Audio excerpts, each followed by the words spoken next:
We have said since 2016 that regulation was going to become a major part of people's lives. After all, remember when we were in the EU, pretty much all that regulatory talk and regulations itself, and sort of many of the regulator bodies, we gave that responsibility to Brussels because that was a big part of how you manage to regulate and keep a single market so that, everyone's following, the same rules, has the same rule book, everyone's singing from the same hymn sheet, etc., etc. But now, of course, we're not in that. Trying to make the British public pay attention to regulations and trying to explain to them the importance of regulation, kind of important. And I remember back in 2016, many well-meaning people from the Remain campaign trying to explain to, Johnny on the street, the importance of regulations, of what even certain regulations would mean. And I saw many times where you would just see this person just go, "Is it over yet? Can I go? Can I stop smiling? Can I stop nodding? Because I've got no idea what this person's talking about. This is really boring." And unfortunately, that tends to be the main reaction from your average British public. Regulations are really important. And at the moment, as we said many times, we have a government that is absolutely hell bent on trying to completely hamper, decapitate, defund, and in some cases, completely deregulate industries, sectors, you name it. And one of the big things that Labour, and it does get into power, is going to be how does Labour answer the challenge of these regulatory challenges? We've already gone through recently that the EU is regulating faster than we can keep up with. And bear in mind, they're still our main export partner. If we do not keep up, then you could have periods of like 6 to 7 months where we can't export to the EU because we aren't technically following their, up to date with their regulations. And the, exporter has to go through a ton of extra paperwork, bear in mind, to show that to the EU that actually, yes, we have followed these rules and regulations. Here's what we did. Here's everything you need. It's, again, regulations.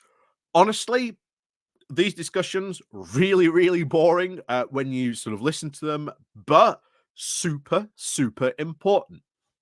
But today we're going to listen to something very interesting because you might remember very briefly a guy called Steve Barclay, who was very somewhat temporary, was the Brexit secretary. And he had a special advisor, or what they are referred to as in the biz called SPADs, the shorthand for special advisor, a guy called Kenny Ferguson. And he's written today in Conservative Home the 3 ways we can help improve regulatory bodies. And to be honest, you are about to hear, honestly, double speak. Oh, yes, we'd really like to do this, but actually, we want to make it even worse. But this would improve it, but it might not. So get ready for some really strange doublespeak because we're going to go over his 3 ideas he's got, which would, in his mind, improve the UK regulatory industry. So let's take a look at what he's had to say. But before we do go that, please do remember to click on the like, share, and subscribe button. And of course, down below, there are links to my Patreon page, the one off link called Buy Me Coffee, where you won't buy me coffee. And of course, as always, thank you very much to all those people who do help and support the channel that way. Like I said, there is the YouTube thank you button as well down below. And of course, the Pony Club you can join as well. So let's crack on into this, coming from Conservative Home, with the title of Kenny Ferguson. What's wrong with the UK's regulators and how can we help put it right? Well, Kenny has a long piece before he gets there. stating his, shall we say, uh, much hated regulations, what he sees as the problem in many of his cases, essentially blaming the government for not regulating right. Again, that can be interpreted in many, many different aspects, honestly. Um, but that is what he was saying. But anyway, we are focusing, as we said, on his key 3 points. What does Kenny here want to change about the UK regulatory bodies and the way that we would change them? And how, as I would say, this ain't how you fix them. So, what's he got to do? So, and I said, get ready for some double speech because it's right off the bat. So, here's his first idea. First, we should change the mindset of the regulations being synonymous with red tape and therefore something to be done away with. Instead, we can take a positive approach to regulation designed not to protect from harm, but rather to ensure that every actor has the liberty to maximize their economic gain. If you can't tell what understand what I've just read you, that was basically massively gobbledygook. But let me try and demystify it. First of all, the whole idea, oh, regulation, it's all red tape. We should just get rid of it. This, to be honest, is predominantly the conservative viewpoint that regulation is just this big piece of red tape. More red tape is bad. Hence, we should get rid of it. But as we've said before, Brexit has been the biggest, shall we say, tapening of red tape the UK has ever experienced. Have they done away with any of that red tape? No, because they haven't been able to get rid of it. Because if they do, there would be consequences. And as we've said many times before, people are aware, of course, a lot of things with like workers' rights and regulations they've tried in the past. They desperately tried to get rid of the Working Time Directive, one of the first things that they tried to get rid of when they initially came into power. But when they sort of floated that idea as a balloon, it was very, very quickly shot down. But there you go. So that instead, their idea is we need to instead change our focus. That regulation should be changed from designated to protect from harm. So you're saying that regulations should not protect people from harm.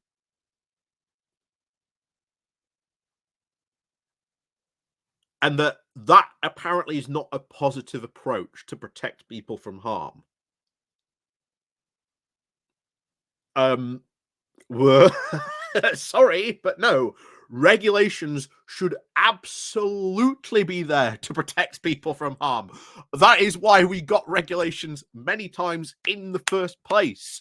That would be bad. And then he finishes off to say that this should be the liberty to sort of maximize this actor's economic gain. Basically meaning that regulations should there be instead to allow people to gain the most profit they possibly can from regulations.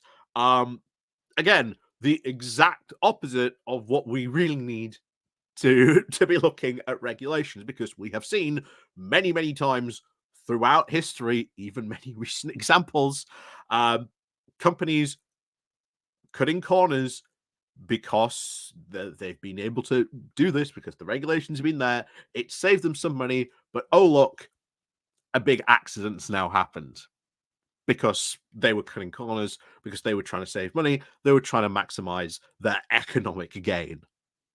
So straight away, his first idea, no. No, that is ridiculous. But if you thought the first one was word salad, get ready for his next idea.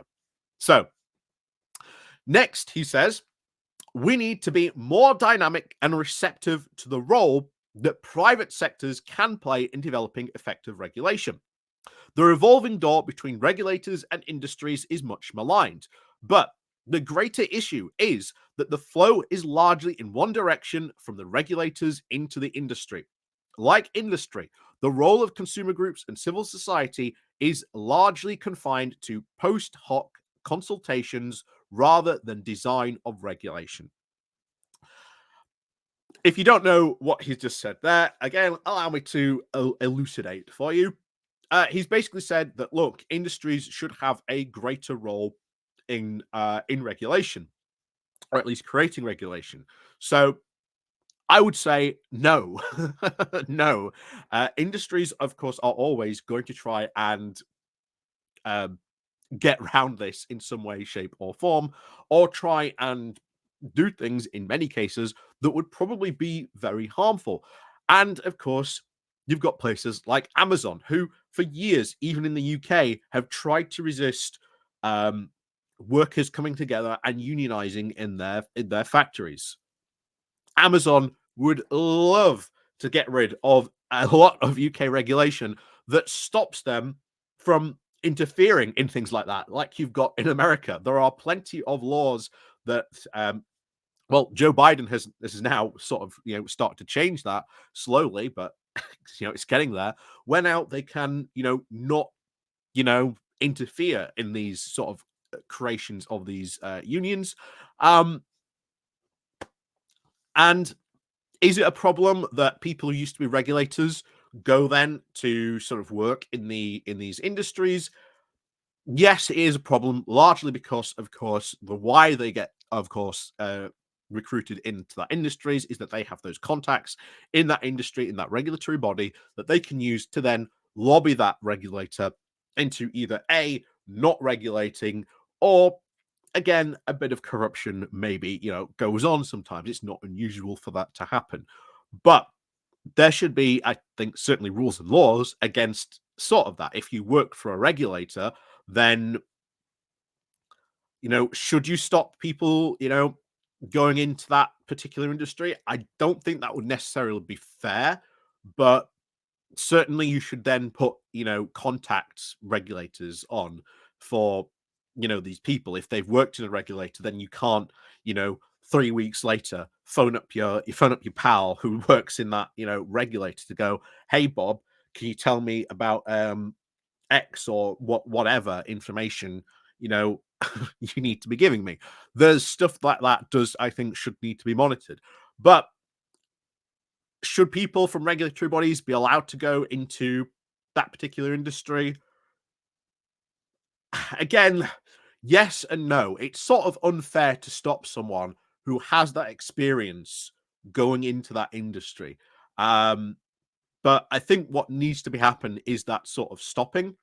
If you want to, as you said, allow people to recruit uh, into that regulator from that industry, then again, that will be fine as well. But again, there needs to be sort of protections to make sure they aren't an insider put forward by that industry or by a particular business in order to try and affect regulations. Um, and the thing is, uh, he mentions at the end of industries being sort of, oh, it's sort of pointless, that sort of, post ad hoc consultation. No, regulators and industry officials do talk a lot about regulation, about what the regulator tends to do. They want to know what impact it's going to have on that industry. The industry will say, well, it's going to have this impact, this might be bad, etc. And the regulator will take that into account. That is a consultation. That should not be gotten away with. I think that's perfectly fine. Regulators and industries having that consultation, that is fine. But allowing industries to sort of take control of that regulation, no, that would lead to, I think, very, very, very, very bad regulatory outcomes. And of course, finally, he says regulation should systematically and positively anticipate and the opportunities and challenges of the future, not just shiny new industries like AI. Regulators will and perhaps should always focus on their narrow remit, but there needs to be space in the architecture for more cost cross-cutting consideration.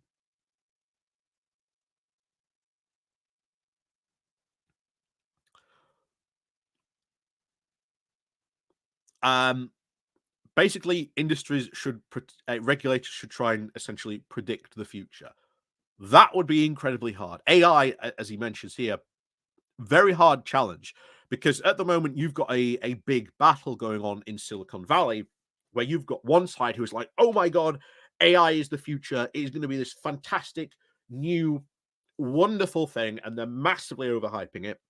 Well, on the other side, you've got other people who are like, yeah, AI is going to be sort of useful. It's going to have all create these problems, but don't believe the people who are overhyping this. Now, how can you regulate in that environment when you still really don't fully know what the effects of AI are going to be? Sometimes you can predict, and when you listen to those two sides, you can hear what they're saying about what the future and what that might be, but you can't ever really fully predict. So it's going to be incredibly hard for regulators to do that.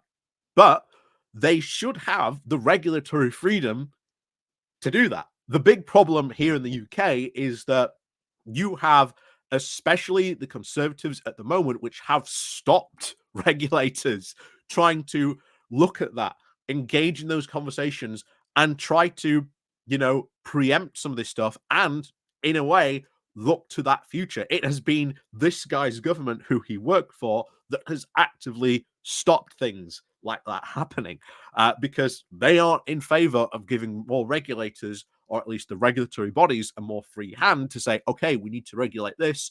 Here you go, Parliament, pass this regulation. They have actively stopped that and discouraged that from happening. And instead, what this guy wants is a regulator to regulate the regulators.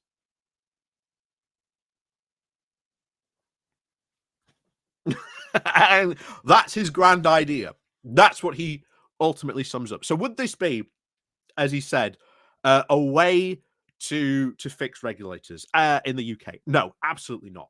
Nothing that he has suggested would, in my mind, and sort of coming from sort of my perspective, help regulate the UK's. Let me allow me to give you what I would do. Well, first of all, many of these regulators need funding, first and foremost. Not only that, many of these regulators need to be expanded in terms of personnel. And of course, finally, they need to be given a more free hand. If they are the regulator and they are in charge of being like the regulatory body, they need to have a free hand and go, hey, government, there is this problem at the moment. This is the regulation that we need to pass. Here you go. So, signed, sealed, regulated. There you go pass it. But as we said before, this current government ain't listening, ain't interested in passing sort of more regulation. In fact, they have actively tried to shy away from passing regulation whenever they tried to can, and get rid of regulation whenever they possibly can as well. But of course, that has been the big Brexit arguments we've seen break out over the past year, and we'll probably continue to see break out by these Brexiteers for the considerable future, even when they are not in power anymore. But of course, let me know what you think down below as well. And of course, as always, thank you very much for watching. And of course, we'll see you all next time.